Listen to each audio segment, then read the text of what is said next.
Good afternoon and welcome to Washington Post Live. I'm Frances Stead Sellers, a senior writer at the Washington Post. And this afternoon, I'm pleased to welcome Barbara Humpton.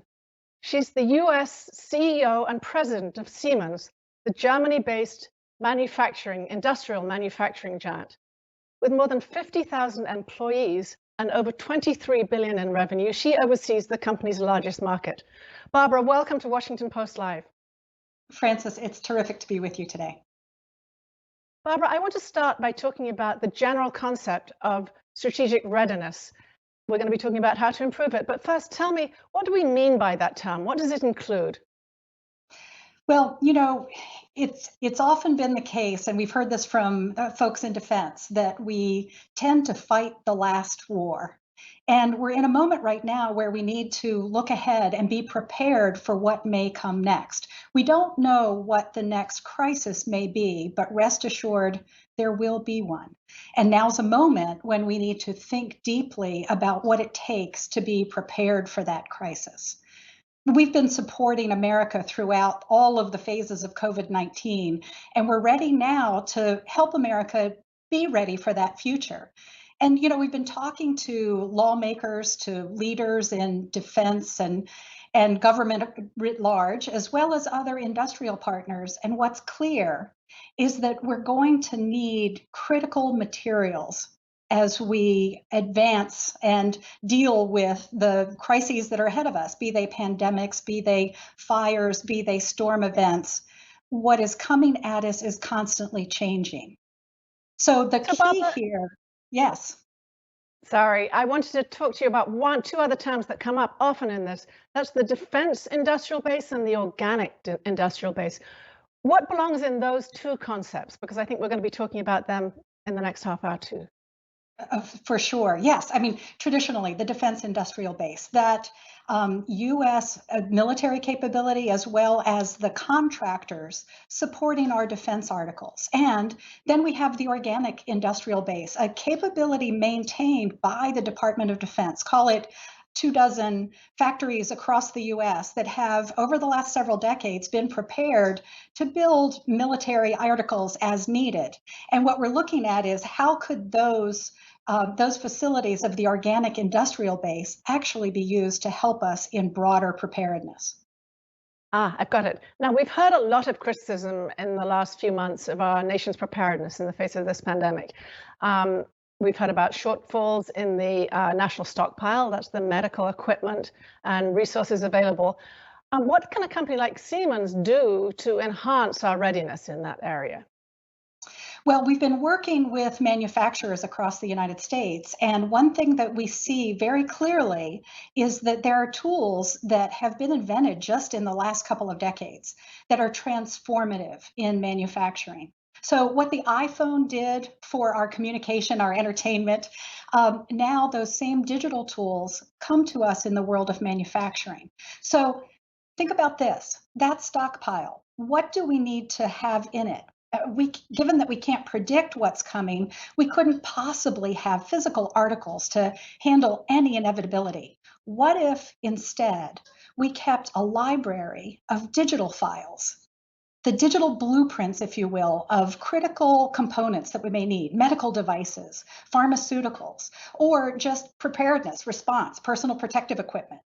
With digital files, what I like to think of as a strategic digital twin reserve, we could then activate manufacturing capability across the US, increasing the speed to need for regional supply chains in regions all across the country. So tell me, define exactly what Siemens' relationship is with the US. You clearly have a stake to play, a large stake in here.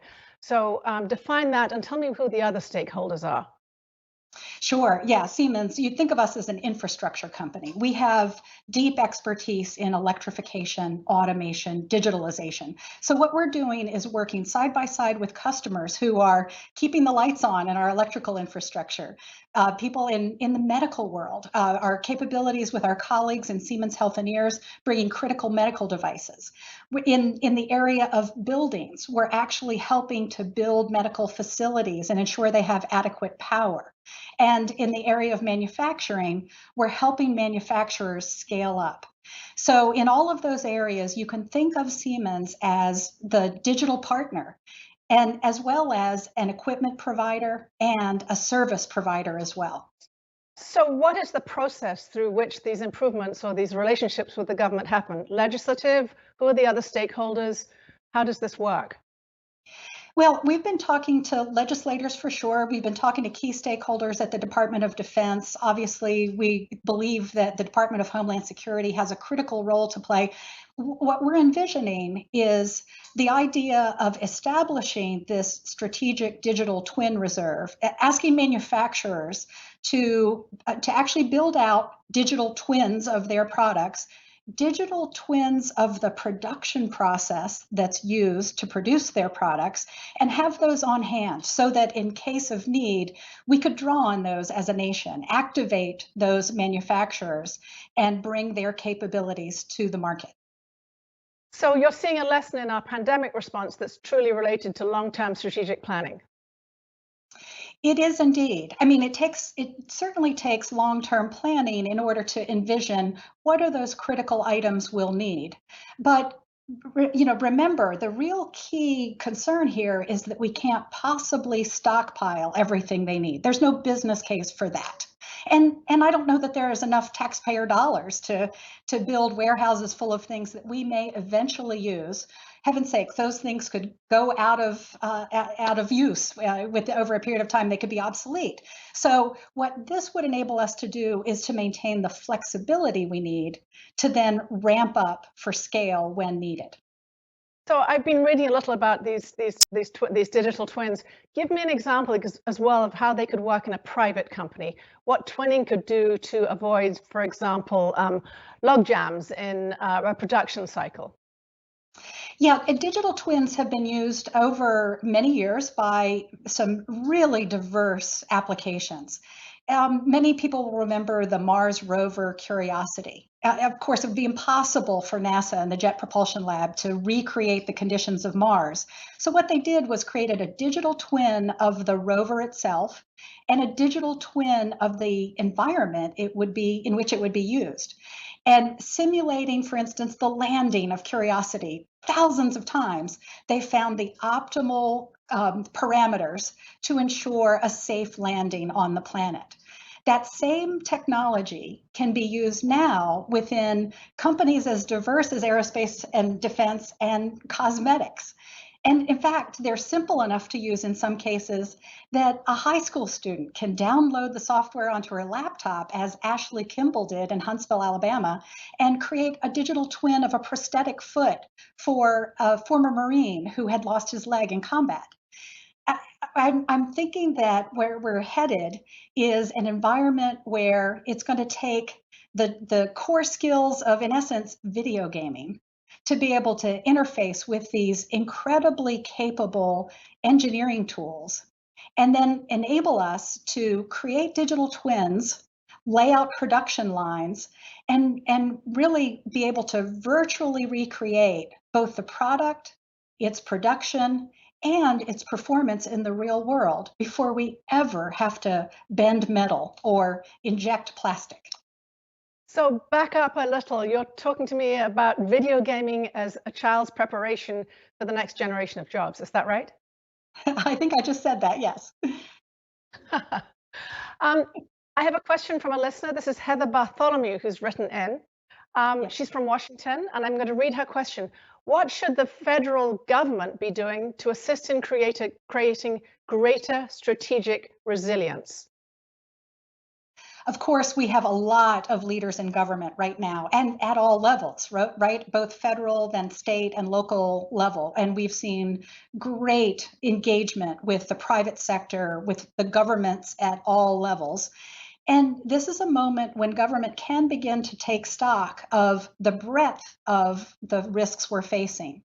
If in the past we've been thinking about the Department of Defense focusing on military threats, well, I think the last 3 months have shown us it's time to consider other threats to our national security as well, and to think broadly. Now, I know the Department of Defense is already thinking about these things, as is the House Armed Services Committee, for instance. So we're seeing really good engagement on the subject of broadening our perspective, looking for ways to bring existing skills and existing capabilities from industry to help solve these problems and strengthen our readiness for these future threats. So the pandemic took some of us by surprise, others not. I know there are people who've been warning about it for a long time. Climate change, another looming crisis. How can these tools that you're talking about help us prepare? We're already engaged, of course, in changes in our weather systems, but how can these changes you're talking about help us prepare to tackle that sort of looming crisis? And I know Siemens itself has had some sort of has had a controversial role in, or been criticized for some of its engagement with coal plants. But talk generally about. Yeah, Siemens has had a long engagement in the energy sector, and literally for decades. And what you'll find is that in large scale power generation, assets that get built truly perform for decades. And so, yes, indeed, Siemens has been involved in fossil power and is now increasingly involved in the transition to renewable forms of energy. And maybe even more importantly, what I'm talking about here, the digital twin, the digital controls that make it possible for us to blend forms of power generation on our grids. A great example is the work done by our team in the US with Blue Lake Rancheria. They're tribal lands in Northern California where the local community said that they would like to have more control over their own power generation and their connections to the grid. Working together with PE&G, we had actually put in a microgrid, an islanded electrical grid, and place the controls in the hands of the community so they could have their own on-site renewable power generation and then connect to the grid when needed. What that gave them the capability to do then was last year during the wildfires, they were able to island themselves, and they actually became a power hub while the rest of the grid had to be brought down in rolling blackouts. Now, this year, as COVID hit, the controllers that are part of this microgrid solution were so sophisticated that they detected the drop in usage and were able to make the necessary adjustments so that it did no damage to the existing power generation capability. So these controls play a vital part as communities, as nations around the world really execute on their energy transition. And at Siemens, under the new Siemens Energy Company, we've brought together all of the assets in power generation, transmission, and distribution. All of those are available to help game changers work their way through that evolution. So after 9/11, there was a special commission which made recommendations, many of which, the vast majority of which, were adopted to help us prepare for the next event or avoid it potentially. Do we do enough research during disasters that can inform the decisions we make about the next one? Should there be a commission now about the pandemic, looking ahead so that we can inform where to invest? Well, I do believe we have many groups taking a deep look at what is needed. And what I'm really thrilled about is the fact that we are getting good partnership between Capitol Hill and the Department of Defense, particularly when it comes to looking at this in-house capability that we already have and using it in a different way. You know, when you think about this tendency we have to fight the last war, what we find is we continue to add on capabilities that will ensure that that will never happen again. And what's required here is a different kind of thinking about what are the potential threats we face ahead. And these are things we can't possibly predict. The numbers just won't allow us to predict what's been dubbed the black swan event. So what do you do in order to be prepared for that? Well, this is where our flexibility comes in. And this is why I have been so focused on our organic industrial base, because not only can manufacturers be engaged in the work at hand, but so could the Department of Defense by upgrading its manufacturing facilities to be more flexible, to allow for rapid reconfiguration in the case of needing to scale up for something new and different. So given this forward-looking approach and a need for flexibility, give us a couple more specific examples of where we should be enhancing the organic industrial base. Well, let's think about a couple of things that today are not over the last 5 years have not been in the scope of the military. Medical device production, or pharmaceutical production. Well, we've seen how Operation Warp Speed has now been stood up. Wouldn't it be fantastic if we had the ability to design and prepare some manufacturing lines for pharmaceuticals? Do that now. We can model it now. We can have all of the specifications ready so that when we have actually identified a successful vaccine, we'd be able to turn on whichever of those designs is appropriate for the vaccine we're choosing to scale up and distribute. That's the kind of thing that can be done. But it's not just thinking about a pandemic. As we think about the other threats to our national security, another one that comes up all the time is cyber. And what do we do about the need for domestic production, for instance, of semiconductors? Well, that's a vitally important topic. And here is where the know-how of individuals in the semiconductor industry working closely with the Department of Defense can actually prepare us, can actually help us build up that domestic capability. And so for these kinds of things, medical devices, pharmaceuticals, microelectronics, we think those are key areas where early steps are warranted. Again, be a little bit more specific, if you can, about taking this from the modeling level to the actual distribution, which is a huge issue now with the vaccines, or the potential of a new vaccine. How do we get it actually to people? We go then into supply chains and lines and way beyond the model. That's right. And so think about how our lives have morphed even over the last 3 or 4 months. Who ever knew how reliant we would be on the grocery store employees, on the delivery people who bring necessary items to our door? Logistics has taken a giant leap forward. And by the way, logistics is using digital tools as well. If we work with any of our colleagues in that end of the business, what we're finding is a transformation over the last decade. Let's take advantage of what we've learned there. Let's put that together with digital tools in the manufacturing environment, and suddenly we can take cycle time out of the solution development. So we've learned in recent days about a renewed worry about PPE and other physical needs. And who knew what PPE was a few months ago? That's a clear change in our understanding. Is there a way now that we should be addressing these shortages quickly, or do we just have to look ahead to the next disaster? Oh, no, in fact, so this is the way Siemens engaged over these last few months. I think like all companies, our first question was, do we have our own house safe and in order? And as soon as we had confidence that we understood how to keep our employees safe and how to ensure the continuity of our business, the very next thing we looked at was, what do we have to bring to the community to support this fight that's going on against the COVID-19? And what we discovered is so many things, healthcare capabilities that we have in-house, and then new capabilities. Our scientists went to work on new testing protocols, both for the virus and for antibodies.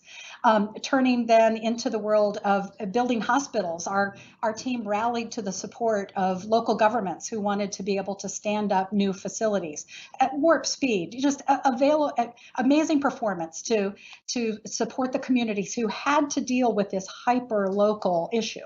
Well, at the same time, when it came to PPE, we were able to reach out into the manufacturing community with our experts in manufacturing who, bringing some of these tools to bear, were able to ramp up production. You know, when you can help a manufacturer figure out how to use their existing space, configure differently, move more product through more rapidly, then suddenly we see game-changing production overnight. So that's we can continue. The greatest need here is that clear link from need to point of supply. With the demand generation that's going on now, manufacturers get the signal what's needed to produce, and folks like us come in with tools and support to ramp up production. Now, it's funny because the other thing we discovered during this was this could happen either on the grand scale or on the micro local scale. I'll give you an example. At Georgia Tech has long been a partner for us, and our colleagues in Atlanta received a phone call from Georgia Tech saying, hey, we've got a design for face shields. We have a 3D printing process that will manufacture face shields, but we really need to ramp up. And that a local team in Atlanta helped that Georgia Tech get going. And before long, they were producing 10,000 face shields a week. And now they're producing 100,000 a week. There were Siemens employees in their own basements at home with their own 3D printers, then turning and using that same design to help supply their local communities. It's that kind of ingenuity, that kind of initiative that I think is a game changer. And it starts now. Let me ask another listener question. This is from Luke Beckman in California. Luke asked, and I'll read his question, what frameworks do you use for readiness? What strategies do you find effective to get others to take readiness steps? Yeah, that's a great question, Luke. You know, it's funny because I think all of us have come into COVID, you know, at first, I saw a real range of response. Those who wanted to just hunker down and say, I'm going to wait until this is over. Others who said, you know, I really recognize that I've got to find a way to work with COVID, and they got active very early. And then there are those game changers who start to think about, ooh, what does this mean about what can happen next? I'll tell you, a concept I like to share is one of being anti-fragile. Nassim Nicholas Taleb, if you ever follow his work, he introduced this term anti-fragile to be the opposite of fragility. The idea that we can get stronger from disruption. As I've been sharing this concept with people, that this disruption we're going through is actually an opportunity to find ways to make ourselves stronger, what I find is it causes organizations to think differently. Instead of acting out of fear, we can act out of the idea that we're building muscle for the future. We're taking control of those things we can control. And so I think being able to voice a sense of optimism, a sense of mission that can bring people forward with their capabilities, their engagement, rather than working from a position of fear, I think that's the way we need to go. So a quick question. World War II gave us the Jeep, duct tape, and the atomic bomb, I guess. Moments of disruption famously give us innovations. What's the one big innovation you think could come from this crisis that will last with us forever and become part of our lives, like duct tape? Actually, Frances, this is it. This is it. We're experiencing it right now. Think about the way we work. The digital tools that have transformed so much of the way we do things today are now reaching in new and unexpected ways and helping us accomplish things we could never do before. Now, in the past, we felt that we had to be co-located, present. Teams had to be working within the same small war room in order to accomplish great things. The digital tools of today give us the ability to reach experts no matter where they are in the world. I like to say to people, if you had power and communication and could work from anywhere in the world, where would you choose to work from? And Frances, I know for you, right now, that's a cabin in Maine. Well, you were previously CEO of Siemens Government Technologies. Looking at the government, is this US government falling behind compared to other modern democracies? What should we do to keep up? Our democracy is strong, but what we have to do is take responsibility for the things that we're facing as a society. This goes beyond COVID. From COVID, we have an economic crisis that we're dealing with, and at the same time, we have a societal crisis that we're dealing with. And you can see linkages between all three. Now is a moment for all of us as citizens to engage, but not to engage in divisive ways, not to engage in attempts to call each other out and prove that others are doing it the wrong way. Right now is a moment when we have to rally around the concept of a common objective, a common goal, and to go there with purpose. I'd like to ask you a little bit about your personal philosophy, which you brought up as we've talked. You're a woman who's worked in a very male-dominated field of engineering. You've held senior positions in other companies like Lockheed Martin. What has it meant for you to be a woman in these male-dominated atmospheres, and how have you managed that in your personal and professional life? Well, thanks for asking, Frances. I have loved what I've had the privilege of doing throughout my career. In my early days at IBM and at Lockheed Martin, in serving the US federal government, we were working on game-changing technology that frankly did things like bring an end to the Cold War. And think about the global positioning system, something we take for granted today. IBM helped build the ground control segment for that. And I got a chance to work on it. I got to help the FBI and their biometric systems and help the Customs and Border Protection with screening technologies to help protect our borders. I've always been passionate about solving big problems that can't be solved by individuals. They need to be solved by teams, and particularly teams with very deep expertise in interesting areas of knowledge. That's what makes me tick. And the fact that I've found myself in areas where, yes, a lot of men are drawn to this as well. It's actually, I think, has been, for me, maybe it's been an edge, right? The idea that I am a little unusual. I'm a breath of fresh air. I'm somebody who looks different. What I'm learning now is that differences really matter. And it's just become more and more obvious in these last few years that differences provide us the richness in the solutions that we're trying to achieve. And we now see tons of data that says diverse teams produce better business results. So every now and then I get challenged about, hey, Barb, we don't think you're the right material for this next thing. And what I like to say is, I really think I have a lot to bring to the table. I want to be a part of this, and here's how I'm committed to helping you be successful. Your Twitter bio says you're passionate about diversity. You've just mentioned that. Can a big company like Siemens be agile and responsive to the needs for change we're seeing today in the wake of George Floyd's death? Oh, I'm absolutely sure of it, and I'll tell you why I'm so certain. When COVID hit, we had to respond in days, in weeks. We transformed our operations. We actually had a global meeting in which we talked about no longer having a global weekly crisis management team because we'd gotten control of the things that are in our control, and we could now use our normal modes of operation. My closing comment for my briefing that day was to say, we could tackle diversity, equity, and inclusion in exactly the same way, with the same spirit, with that same commitment that this is essential to our business. And I know that we can accomplish what we need to. So we've been working closely in collaboration across our Siemens US employee base, talking about changes that we can make immediately, changes that we know are going to be more long-term. And one of the biggest questions we wrestle with is measurement. What do you measure? Is it fair to measure? And right now, we're convinced that looking at data is going to be the key to changing our reality. I have one very short question that I'd like to finish with. Unfortunately, time has gone too quickly.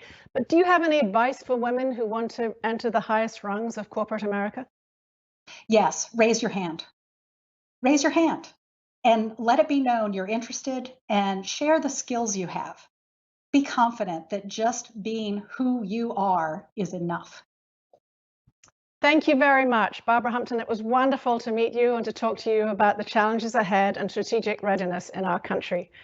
Thanks, Frances. Thank you to our viewers on Washington Post Live. Please tune in to WashingtonPostLive.com for information about future events. We've got some great ones coming up. Tomorrow, designer is Aurora James. Will be speaking on race in America. And the following day, Friday, we'll have on New Jersey Governor Phil Murphy. Many thanks for joining us today.